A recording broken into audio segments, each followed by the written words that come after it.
Muy buenos días, bienvenidos este sábado 19 de octubre a 3x7, el podcast de Caretas, que de hecho está de aniversario. Esta semana se celebran los 74 años de fundación de la revista Caretas. Carlos Paredes y Enrique Chávez están con nosotros como todas las mañanas de los sábados y vamos a evaluar lo que ha sucedido esta semana, comenzando por el fake news que salió desde el mismo ejecutivo, ¿no? Una noticia de supuestamente eh, una captura importantísima a nivel de el número 2 del terrorismo nacional y sin embargo todo era un bluff del ministro del Interior. Comenzamos con ese tema, hablamos también de la situación de lo que es nuestro sistema de justicia con nueva fiscal de la Nación que debería entrar en funciones próximamente y las revueltas en San Marcos y qué es lo que traen detrás. Seguridad, criminalidad sistemática, es como se llama ahora lo que trataban de armar como terrorismo urbano. Y sin embargo tenemos este ministro que no sabe ni siquiera quién es el bueno y quién es el malo. Carlos, Enrique, buen día. Hola, ¿cómo estás, Valeria? Hola, Enrique. Sí, hay todo un paquete que yo le llamaría inseguridad desbordada, porque a inicio de semana asesinaron a un profesor en un colegio, además un profesor que tiene un parentesco con la propia presidenta de la República, delante de los alumnos. Antes habían atacado a un grupo de policías terna que realizaba una intervención en un barrio peligroso, Manzanilla, ya tomada por los venezolanos absolutamente, y lo recibieron a golpes y a balazos. Nadie los fue a socorrer, casi los matan. Y hace poco han asesinado a otro suboficial de la policía, el suboficial Renzo López, también en Barrios Altos. Es decir, no solamente los transportistas, los bodegueros, los emprendedores están siendo azotados por estas bandas criminales, sino que el propio Estado, a través de la policía, también está siendo atacada directamente. Y mientras tanto, como dices, el ministro del Interior, no sabemos si por desconocimiento o por una reacción muy torpe de querer desviar la atención, anuncia que este ciudadano Iván Quispe Palomino, que si bien es cierto, es parte de este clan Quispe Palomino que inició en Sendero en 1980 y que hace mucho tiempo están en el Braen, es más bien considerado por José Quispe Palomino un traidor, y los expertos, conocedores nos han dicho que más bien él colaboraba con la DIRCOTE, ¿no? Por eso que le decían soplón, incluso su propia vida está corriendo peligro y lo han expuesto, capturado en una estación del metro, haciendo el papelón, porque un ministro solo le bastaba llamar a la DIRCOTE y pedirle al jefe, oiga, dígame quién es este señor. No aparece en el organigrama de el autodenominado militarizado Partido Comunista del Perú en el Braen. Es Ujú. más, el señor ya lo ha mostrado a su familia, a su abogado, ha viajado con un pasaporte expedido por el Estado peruano hace poco a Brasil, ha ido y ha venido, de manera que es una patinada tremenda que nos muestra el nivel de ineptitud de nuestras autoridades, ¿no? Ya la criminalidad se ha desbordado porque el Estado es errático, es ausente, es torpe y encima no reconocen los errores. Entonces, decimos que el ministro del Interior, Juan José Santibáñez, ya es un pato rengo, ¿no? Es un pato sin cabeza que sigue deambulando sin saber a dónde va.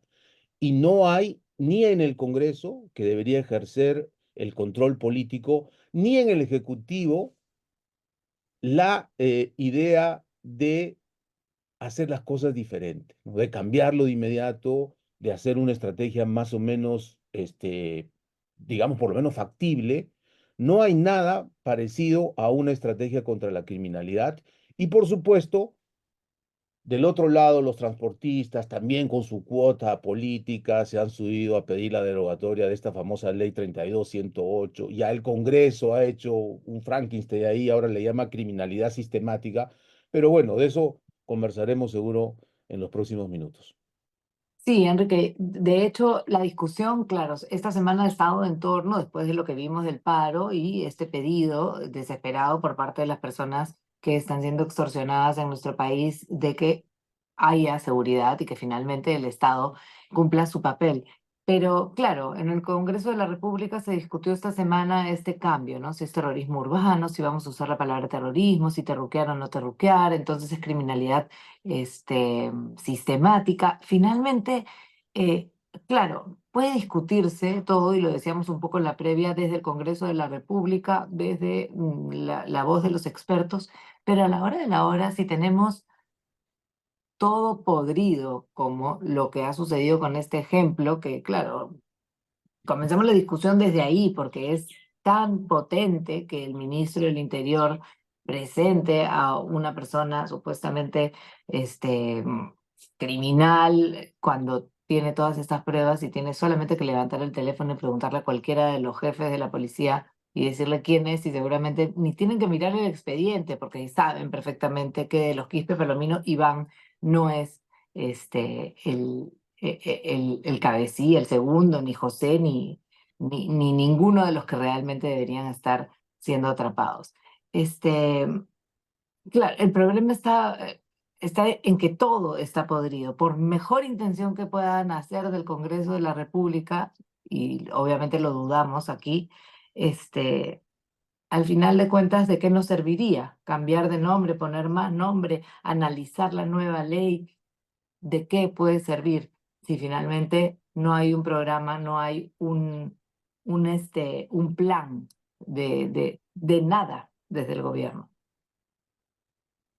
Tenemos un populismo punitivo y una hiperdiscusión o discusión hiperlegislativa sobre la criminalidad en un país donde lo que más abundan son normas y leyes. Uno habla con policías especializados y ninguno te va a reclamar en términos de tal ley, ¿no? Como panacea. Es totalmente estúpido pensar eso. Probablemente el Congreso debería estar preocupándose más que cada lado, ¿no? Tener esta carga política que sí, se pueden discutir los detalles, que si al final la ley es imperfecta, etcétera, etcétera, en censurar al ministro Santibáñez. Para empezar, no lo hace. Y no lo hace en parte porque, claro, tienes esta suerte de acuerdo de mayoría Frankenstein con el gobierno. Y el problema con Santibáñez es que Santibáñez ha cumplido desde el principio una función política donde, entre comillas, puede saber mucho de la presidenta de la República y al final terminamos de rehenes de esta situación. Eh, Hablaban del papelón de Quispe Palomino, pero claro, si el señor le mete o le quiere meter polígrafo a su entorno más cercano, por el cual ha renunciado la gran mayoría de este entorno, y es un alucinado. O sea, Ujú. cuando estás en este nivel de mediocridad, donde lamentablemente varios ministros ya están inscritos, se alucinan. Entonces ya hemos visto que el señor quiere ser presidente de la República, entonces alucinará que no tiene que coordinar con nadie para coordinar una captura tan burda y equivocada y un disparo al pie como el de Quispe Palomino. Entonces, evidentemente a veces se exagera, ¿no? El tema de la personalidad de los personajes, valga la redundancia, políticos, pero creo que en este caso no está de más. Creo que lo que estamos viendo es un ministro, para hablar de la criminalidad desbordada, al cual el puesto le ha quedado completamente desbordado. El Ejecutivo no va a hacer nada al respecto. Yo me pregunto, ¿qué espera el Congreso para hacerlo? Ujú. Y mientras tanto también hay movimientos que tenían que darse, como la nueva elección de la fiscal de la Nación, ¿no? Delia Espinosa finalmente ha sido elegida entre estos miembros de la Junta de Fiscales Supremos, que además está coja, ¿no? Le faltan miembros, pero finalmente ella ha sido elegida. Ella que había estado investigando a Patricia Benavides, que había estado investigando otros casos importantes, y que también hablábamos en la previa, ¿no? Posiblemente era la menos mala de todos los que podían haber sido elegidos, pero otra vez en un sistema que está cojo, ¿no? Tan cojo quizá como el ministro. Sí, absolutamente cojo, porque deberían ser 7 fiscales supremos titulares. Hoy hay solo 4, pero dos de ellos están cuestionados. Primero, Pablo Sánchez, suspendido por la Junta Nacional de Justicia, pero él presenta un recurso de reconsideración de esa suspensión hace varios meses y la Junta simplemente no se reúne para abordar ese pedido. Por lo tanto, él sigue despachando precariamente. Zoraida Ábalos fue inhabilitada por el Congreso, regresó con una medida judicial, ¿no? Entonces hay cuatro fiscales supremos titulares, tres de ellos ya habían sido fiscales de la Nación, Pablo Sánchez, Zoraida Ábalos eh, y Juan Carlos Villena de manera interina.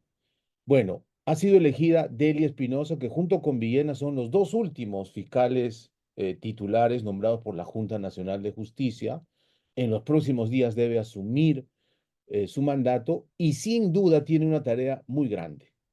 No hay duda de que el Ministerio Público pasa por una crisis estructural, lo hemos visto en varios casos, empezando por Patricia Benavides y todo este supuesto organigrama de crimen, ¿no? Multipropósito que dirigía desde la Fiscalía de la Nación.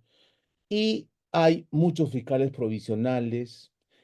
La idea de la meritocracia se ha roto completamente. Los fiscales son nombrados a dedo, nadie los controla, se creen gente muy poderosa porque tienen las herramientas legales. Por un lado está el Código Procesal Penal que les da un poder omnímodo y estas leyes, por ejemplo, de lavado de activos o extinción de dominio, que también son, en un lado, extinción de dominio confiscatoria, lavado de activos kafkiana, y incluso esta ley que hemos discutido de crimen organizado, el caso emblemático es Pedro Pablo Kuczynski, ¿no? Su chofer, su secretaria, una organización criminal.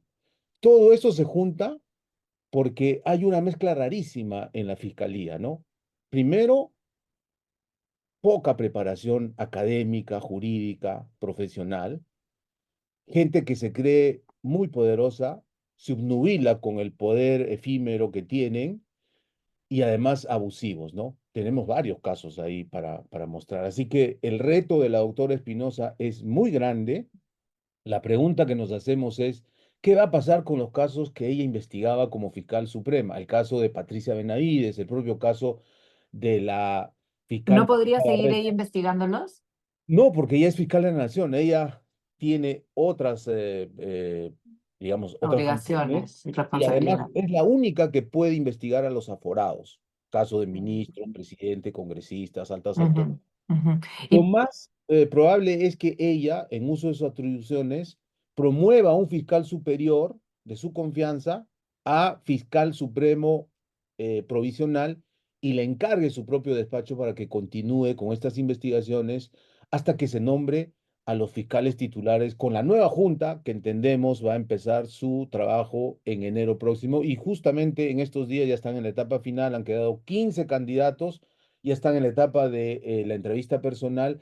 De esos 15 va a haber una orden de mérito, los 7 primeros van a ser titulares y los 8 restantes van a quedar en calidad de suplentes, ¿no? de suplentes, y justo iba a decirle, Enrique, yo no sé si tienes algún dato de esta elección que se está dando en la Junta Nacional de Justicia. Hay al final, bueno, dentro de toda esta crisis, tal vez una pequeña luz al final del túnel, si es que estos miembros, titulares y suplentes, tienen pues buenos perfiles, ¿no? Que es de lo que se trataba. Pero también es verdad que estaba para esta elección, José Gutiérrez, el defensor del pueblo, digamos que en una posición bastante conveniente, y luego también algunos rectores de universidades, y ahí cabe también hablar de lo que está sucediendo en San Marcos.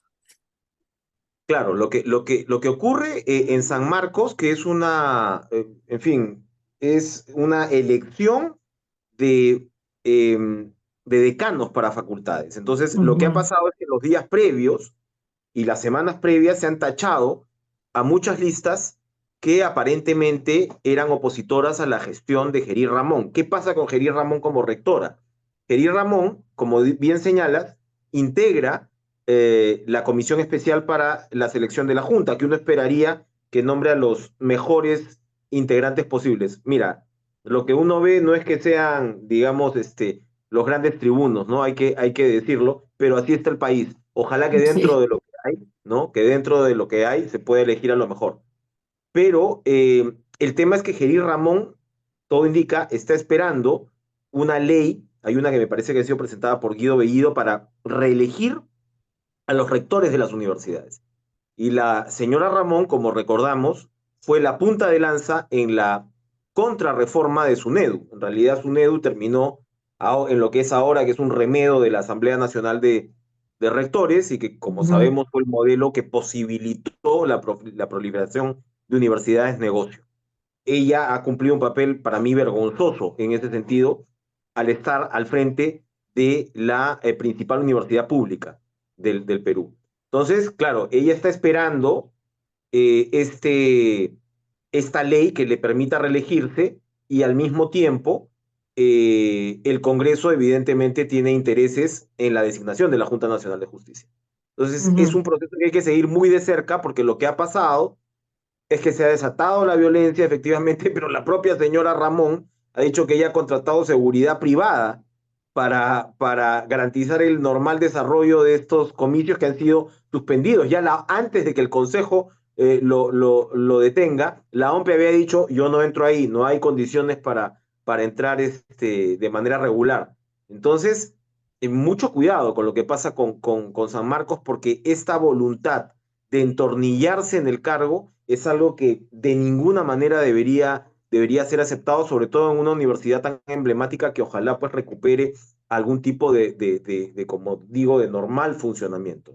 No, y además, al parecer, la protesta de los alumnos, que es lo que cualquiera aspira, pues, sobre todo en personas que están en formación y que están buscando conocer cuáles son sus derechos, en fin, termina siendo un acto completamente vandálico, ¿no? Y no de parte de los alumnos, sino de parte de quien intenta supuestamente defender o plantear el orden en toda esta situación.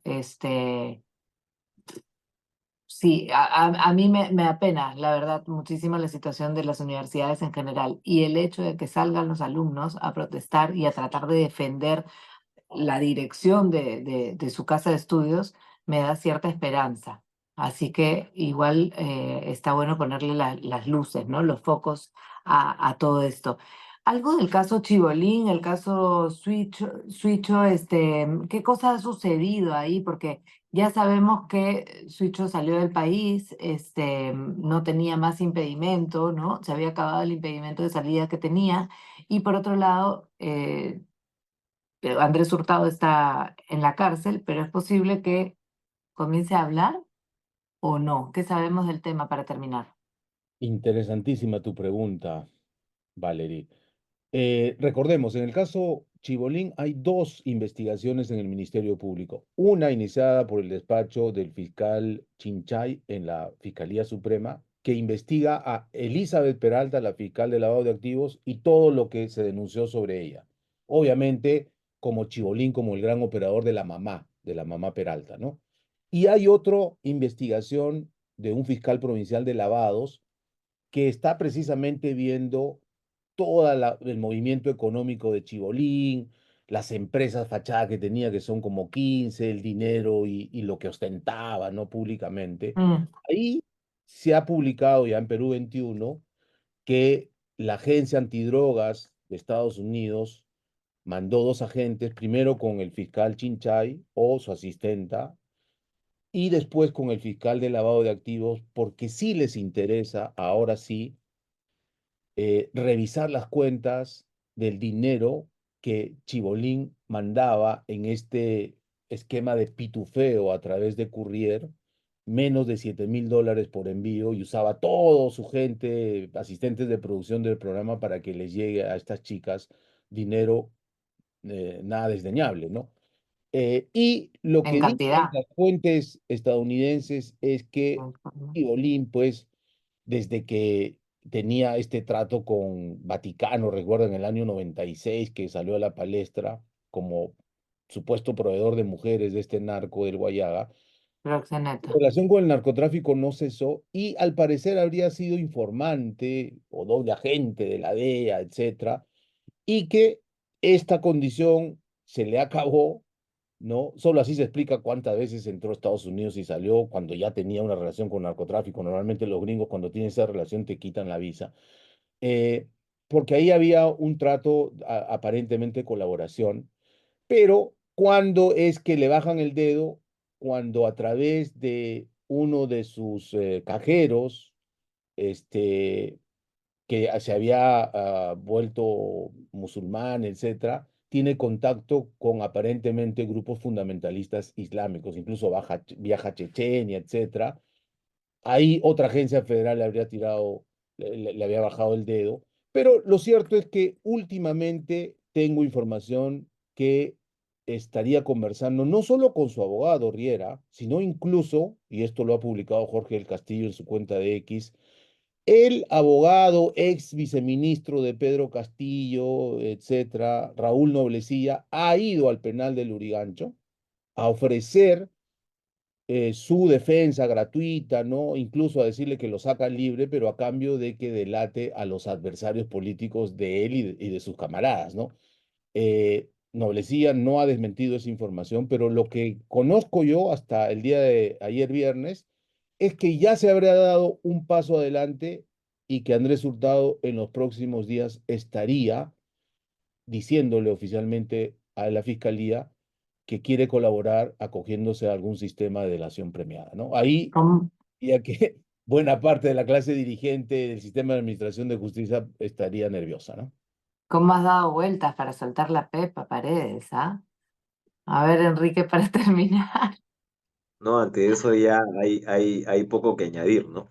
Solamente recordar que no solamente esto de la Fiscalía da un vuelco y tienes a la Junta Nacional de Justicia, sino que en los próximos días se va a convocar también a la Sala Plena de la Suprema para elegir al sucesor de Salas Arenas en el Ajá. Jurado Nacional de Elecciones, ¿no? Se habla mucho de dos magistrados, Janet Tello y Ulises Yaya. Ulises Yaya es una suerte ya parte de la generación más joven, que parece ser tendría las mayores posibilidades. Así que es un día o son semanas y días de recambios muy importantes en estos poderes del Estado, ¿no? Que hay que seguirlo muy de cerca, porque además dentro de poco también vas a entrar a la coyuntura de designaciones ya como presidente de la Corte Suprema de Justicia, donde por cierto hay también mucha pugna por lo que hemos visto con el retiro temporal de la presidenta de la Corte Superior de Justicia, ¿no? Ujú. Bueno, estaremos atentos, por supuesto. Se vienen también cambios a nivel de líderes mundiales, así que todo eso también va a tener que ver con nosotros a la larga. Y de eso hablaremos en las próximas ediciones de 3x7. Mandamos una felicitación, ¿no? Por los 74 años de Caretas, por supuesto. Y, en fin, que sean 74 más, por lo menos. Claro que sí. Nos vemos el próximo sábado. Un abrazo, gracias, adiós. Chao.